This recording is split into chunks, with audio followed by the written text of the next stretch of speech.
Hello students. आज हम 10th कक्षा की आपदा प्रबंधन की पुस्तक का पाठ नंबर 7 लोगों के द्वारा लोगों के लिए पहले से योजना निर्माण इस पर चर्चा करेंगे। आज के पाठ में हम ये देखने का प्रयास करेंगे कि सामुदायिक योजना क्या होती है, इसका महत्व और आवश्यकता क्या होती है और साथ ही सामुदायिक योजना का निर्माण किस तरह से किया जाता है, इसके विषय में आज के पाठ में हम सीखने का प्रयास करेंगे। तो आइए शुरू करते हैं आज का विषय। आज के विषय में सबसे पहले हम ये सीखने का प्रयास करेंगे कि सामुदायिक योजना क्या होती है। सामुदायिक योजना वास्तव में एक ऐसी उन्नत योजना होती है जिसमें कि संसाधनों के जो उपलब्ध संसाधन होते हैं उनके समुचित उपयोग के द्वारा एक ऐसी प्रभावशाली कार्यप्रणाली अपनाई जाती है जिससे कि लोगों की सक्रिय भागीदारी के द्वारा आपदाओं के दुष्प्रभाव को कम किया जा सके। दूसरे अर्थों में अगर कहा जाए तो वो ये कि समुदाय के सहयोग से किसी आपदा को रोकने, उसके दुष्प्रभाव को कम करने और भविष्य में आपदा फिर से ना हो, इसको रोकने का जो कार्य है वो सामुदायिक योजना के अंतर्गत किया जाता है। सामुदायिक योजना वास्तव में किसी भी स्थान के लिए, किसी भी समुदाय के लिए बहुत आवश्यक होती है। भविष्य में कौन सी आपदा किस स्थान पर आ जाए इसके विषय में कहा नहीं जा सकता। वही समुदाय, वही क्षेत्र आपदा से सुरक्षित रह सकता है जो कि इसके लिए पहले से तैयार हो। इस प्रकार सामुदायिक योजना की आवश्यकता और महत्व स्वतः ही सिद्ध हो जाता है, किंतु फिर भी इसके महत्व को किस तरह से रेखांकित किया जा सकता है उसके विषय में ये कहा जा सकता है। नंबर 1, असुरक्षा को कम करना। नंबर 2, आपदा से निपटने की क्षमता सुदृढ़ करना। नंबर 3, आपदा के दुष्प्रभाव को कम करना। तो ये 3 बिंदु सामुदायिक योजना के महत्व और आवश्यकता को सिद्ध करते हैं। नंबर 1 है असुरक्षा को कम करना। आपदा से उत्पन्न होने वाली असुरक्षा को कम करने का प्रयास सामुदायिक योजना के द्वारा किया जा सकता है। जब लोग जागरूक होंगे, आपदा के बारे में पहले से तैयार रहेंगे, तो उससे होने वाली जो असुरक्षा की भावना है वो निश्चित रूप से कम हो जाएगी। नंबर दूसरा है आपदा से निपटने की क्षमता सुदृढ़ करना। कोई भी समुदाय आपदा से तब तक नहीं निपट सकता जब तक कि वो पूर्व में इसके प्रति जागरूक ना हो। जब इसके बारे में जानकारी होगी तो आपदा से निपटने की क्षमता स्वतः ही खुद ब खुद तैयार हो जाएगी। नंबर तीसरा है आपदा के दुष्प्रभाव को कम करना।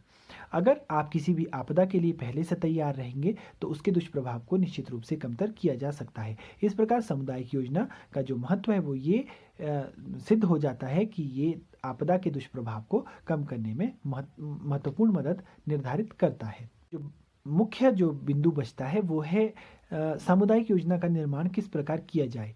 सामुदायिक योजना के निर्माण के लिए जो स्थान स्थान पर और समय के अनुसार इसमें अलग अलग चरण हो सकते हैं, किंतु फिर भी एक सामान्य स्तर पर जो चरणों को निर्धारित किया जा सकता है उसके विषय में ये कहा जा सकता है। नंबर 1, प्रारंभिक जागरूकता और संपर्क निर्माण। नंबर 2, आपदा प्रबंधन समिति का गठन करना। नंबर 3, समुदाय की रूपरेखा तैयार करना। नंबर 4, पूर्व की आपदाओं की समीक्षा व विश्लेषण। नंबर 5, मौसमी कैलेंडर। नंबर 6, नक्शा तैयार करना। नंबर 7, प्रशिक्षण की व्यवस्था। नंबर 8, मॉक ड्रिल की व्यवस्था। आइए अब इन बिंदुओं पर बारी बारी से क्रमपूर्वक चर्चा करते हैं। सबसे पहला है प्रारंभिक जागरूकता और संपर्क निर्माण। किसी भी योजना के निर्माण के लिए योजना में सम्मिलित होने वाले लोगों और समुदाय के बीच में जागरूकता की भावना फैलाना बहुत आवश्यक होता है। जनता के बीच में जो लोग आपदा प्रबंधन के संबंध में जागरूकता फैलाना चाहते हैं उन्हें स्थान स्थान के सभी लोगों के मध्य में जाना चाहिए, उन्हें इसके विचार के विषय में बताना चाहिए और इससे निपटने के जो तरीके हैं उसमें उन लोगों की भूमिका किस तरह से हो सकती है इसके विषय में बताना चाहिए। साथ ही आपदा प्रबंधन में जो महत्वपूर्ण भूमिका निभा सकते हैं, उदाहरण के लिए स्वयंसेवी संगठन, डॉक्टर, पुलिसकर्मी, होमगार्ड्स के लोग और अन्य जो भी इसमें मदद करने वाले कारक हो सकते हैं, उन सभी से संपर्क स्थापित करना चाहिए। तभी आप दूसरा है आपदा प्रबंधन समिति का गठन करना। आपदा प्रबंधन समिति में जितने अधिक सदस्य होंगे उतनी ही प्रभावशाली ढंग से ये कार्य करेगी, चाहे वे आपदा स्थल को खाली करवाने वाले लोग हों, पूर्व चेतावनी वाले लोग हों, चिकित्सक सहायता वाले लोग हों या अन्य सभी प्रकार के जो सहायक इसमें कारक हो सकते हैं, उन सभी का साथ लेकर एक प्रभावशाली समिति का गठन किया जाना चाहिए। नंबर 3 है समुदाय की रूपरेखा तैयार करना। कौन सी आपदा किस समुदाय को प्रभावित कर सकती है इसके विषय में पहले से ही रूपरेखा निर्धारित होनी चाहिए। विशेष रूप से जो आपदाएं हैं वो वृद्ध लोगों को और बच्चों को अधिक प्रभावित करती हैं, इसलिए इनके इवैक्यूएशन की, इनके सुरक्षित स्थान पर निकालने की जो व्यवस्था है वो पूर्व में की जानी चाहिए। और साथ ही कौन सा स्थान आपदा से बचने के लिए और शरण लेने के लिए उपयुक्त रहेगा, इस संबंध में भी पूर्व में तैयारी कर ली जानी चाहिए। नंबर चौथा है पूर्व में आई आपदाओं की समीक्षा व विश्लेषण करना। कोई भी स्थान आपदाओं से अछूता नहीं होता। वहाँ पर समय समय पर स्थान स्थान पर विभिन्न आपदाएं आती रहती हैं। उदाहरण के लिए पहाड़ी क्षेत्रों में भूस्खलन, भूकंप से अधिक नुकसान होता है, जबकि मैदानी और समुद्र तटीय वाले क्षेत्रों में बाढ़ और पानी के जलभराव की समस्या से अधिक नुकसान होता है। तो पहले वहाँ पे कौन सी आपदा आई है और किस आपदा से वहाँ पे अधिक प्रभावित होने की संभावना है, इसका विश्लेषण और इसकी समीक्षा की जानी चाहिए। पांचवा है मौसमी कैलेंडर। कोई भी स्थान आपदाओं से अछूता नहीं होता। प्रत्येक स्थान पर कोई ना कोई आपदा आती रहती है, किंतु कुछ एक आपदाएं ऐसी होती हैं जो मौसम के अनुसार चलती हैं। उदाहरण के लिए बादल का फटना, भूस्खलन की घटनाएं वर्षा या जो बारिश वाला मौसम होता है उसमें अधिक होती हैं, जबकि चक्रवात और जो समुद्री तूफान है वे यद्यपि मानसून से पहले और मानसून पीछे हटते हुए मानसून के दौरान की घटनाएं मानी जाती हैं। तो इस संबंध में कौन सी आपदा किस मौसम के अनुरूप अधिक आती है, उसकी अकरेंस के बारे में, उसके बार बार होने के संबंध में एक मौसमी कैलेंडर निर्धारित कर लिया जाना चाहिए। छठा है नक्शा तैयार करना।